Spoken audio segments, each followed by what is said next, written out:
Halo guys, welcome to my YouTube channel. Di video kali ini aku mau ngebacain sebuah cerita, sebuah treat horor.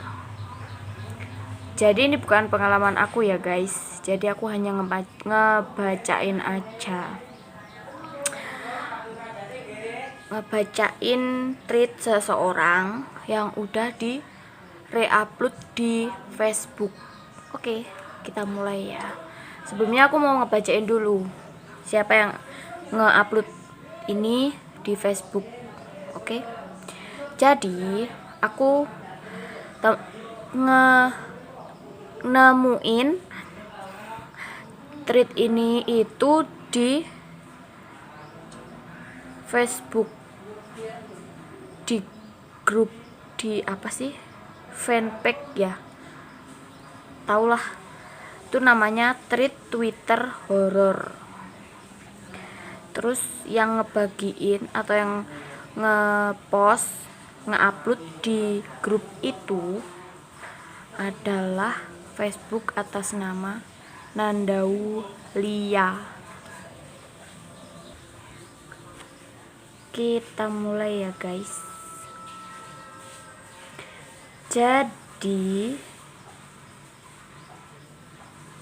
tweet ini itu berjudul Desa Angker.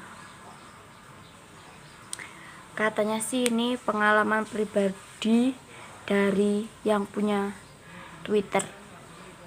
Oke, pemilik Twitternya bernama Bayu Biru. U-nya triple ya guys, semua U-nya triple.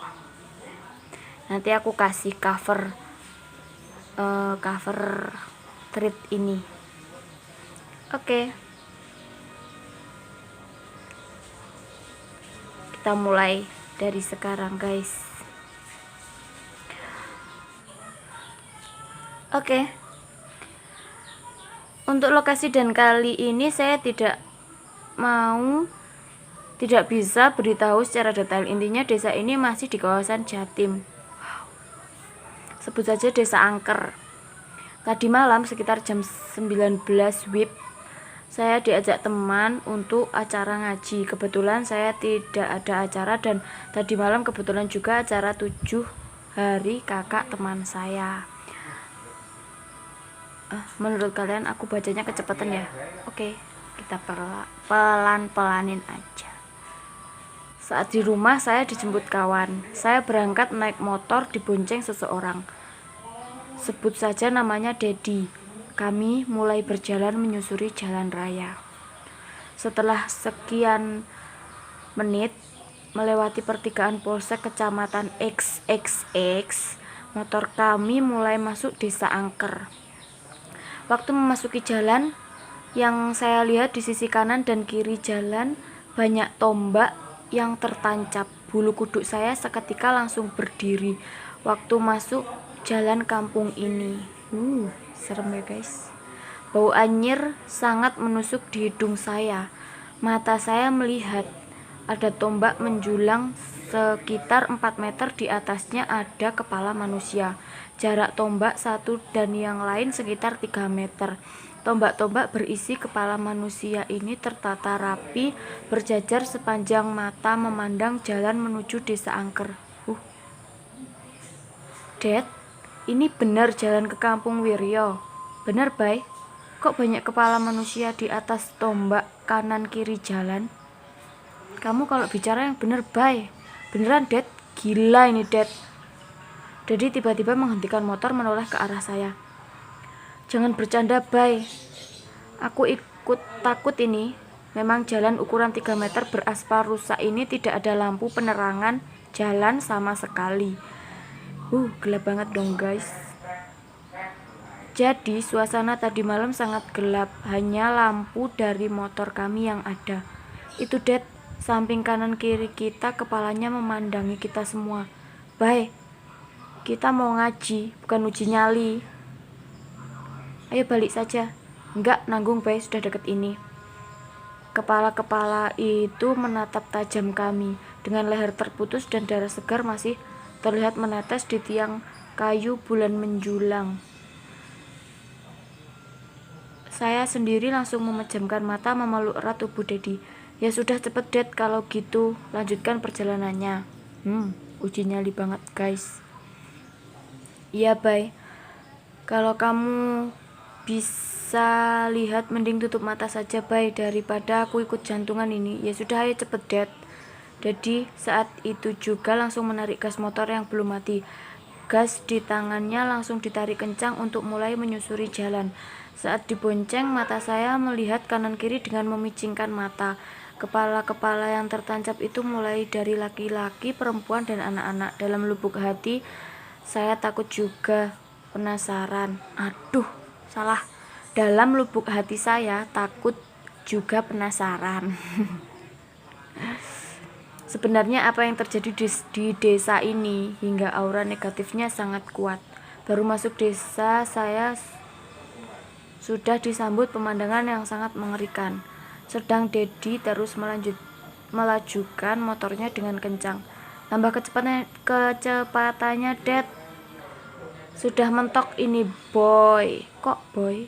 Baik kali ya guys. Ada yang ngikutin ini. Jangan mulai lagi Bay. Aku juga takut, kata Dedi dengan suara keras. Dedi juga semakin takut. Tapi apa daya, saat motor sudah mentok larinya, tapi motor kami seakan diam di tempat padahal sudah melaju cepat dari tadi.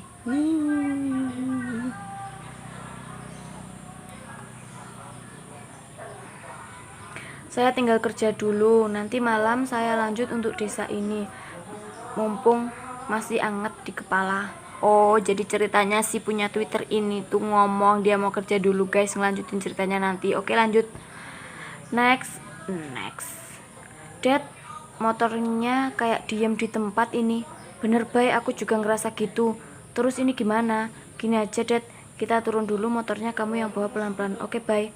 Jadi ikut turun dan menuntun motor. Saya sendiri mencoba berdoa agar bisa lewat jalan desa ini dengan mudah.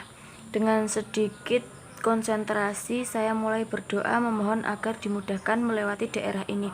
Selesai itu, saat kami berjalan di depan, seperti ada pasar malam. Suasana yang ramai seperti kebiasaan di tempat kami. Di pinggir jalan pasar malam itu ada seorang kakak yang hanya memakai celana pendek dan belangkon. Saya dan Dedi mendekat untuk bertanya, Pak mohon maaf, mau numpang tanya. Ya nak, silakan. Siapa guys yang ditanya guys? Pak, jalan menuju desa sebelah yang mana ya Pak? Apa benar jalan yang ini? Tadi tanya Dedi dengan menunjuk jalan yang membentang lurus di hadapan kami. Bener nak, kalian lurus saja. Terima kasih Pak. Maaf mengganggu. Sama-sama nak, tidak apa-apa. Selesai itu, saya dan Dedi naik motor kembali. Perjalanan kami lanjutkan. Syukurnya di jalan depan saya sudah tidak melihat kepala lagi yang di atas tombak. Tapi saat saya menoleh ke belakang, pasar malam yang tadinya ramai tiba-tiba hilang. Wow. Begitu juga dengan tombak yang berisi kepala manusia di belakang kami sudah tidak ada. Dad, coba berhenti sebentar. Kenapa Bay? Pasar malam tadi hilang. Yang benar kamu, jangan bercanda mulu dibilangin gak percaya. Dedi yang ikut penasaran, dia menghentikan motor saat itu juga. Dia melihat ke belakang. Hasilnya yang ia lihat sama dengan saya ucapkan. Gimana Dad? Iya Bay, bener kamu. Ya sudah ya cepet. Kami berdua kembali memacu motor menuju rumah Wiryo. Beberapa menit laju motor kami lancar di jalanan. Semua hal negatif sedikit demi sedikit mulai menghilang. Pemandangan di kanan kiri jalan sudah normal seperti perkampungan pada umumnya. Tapi saat kami sampai di rumah Wiryo, acaranya sudah selesai. Dengan sedikit rasa malu kami tetap membelokkan motor ke rumah Wiryo. Waktu masuk halamannya ada 3 gerombol orang duduk-duduk yang tinggal di pelataran rumah Wiryo. Jadi parkir motor sebentar. saya sambil celingak-celinguk mencari sosok sahabat lama ini. Wiryo sendiri dari kejauhan melambaikan tangan kepada saya. "Woi, kesini," ajak Wiryo dari tempat duduknya di teras. Saya dan Dedi mulai berjalan. Kami menjabat tangan warga yang masih di situ. Satu persatu kami salami. Setelah selesai, saya langsung duduk dengan Wiryo. "Sorry Wir, saya telat." "Iya, nggak apa-apa, bye. Dad, rumah kalian kan jauh soalnya." Iya sih, ini juga kedua kali aku kesini, jadi agak lupa jalannya." "Iya, nggak apa-apa, santai saja. Kalian udah datang, aku sudah merasa senang." Selanjutnya, kami mulai perbincangan ringan sambil menikmati hidangan. Di tengah perbincangan kami, saya menyampaikan kejadian yang baru saja saya alami kepada Wiryo. Pemilik rumah dengan sedikit senyum dan menganggukkan kepalanya di depan kami. "Memang kenapa, Wir? Desa itu memang angker, Bay, Dad. Untung baru beberapa menit terjebak di situ. Biasanya orang-orang yang terjebak bisa sampai pagi." "Beneran kamu, Wir?" sahut Dedi yang mulai takut. "Beneran, Dad. Itu memang dari dulu terkenal kayak gitu. Kejadian yang barusan kalian alami itu di kampung angker sudah biasa." Kami tertekun berdua dan saling memandang mendengar pernyataan Wiryo. Oke guys, kalian bisa komen di bawah ya. Gimana kalau kalian berada di posisi Dedi dan si Bayu mungkin. Oke. Lanjut. Wiryo yang memandang kami berdua dengan senyum tipisnya menganggap hal seperti ini hal yang lumrah di daerahnya. Lumrah, guys. Sekedar info saja, Bay, dan kamu, Dad.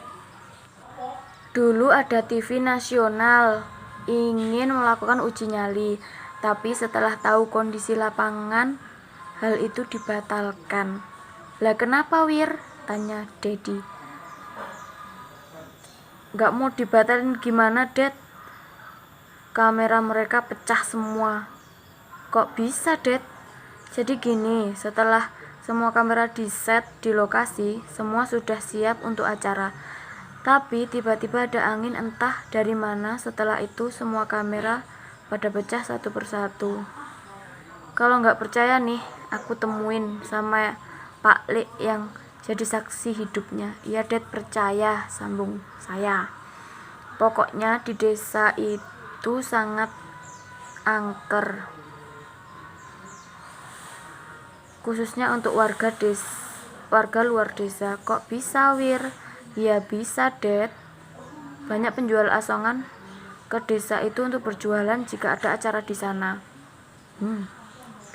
Tapi sewaktu pulang mereka pasti buntung." "What?"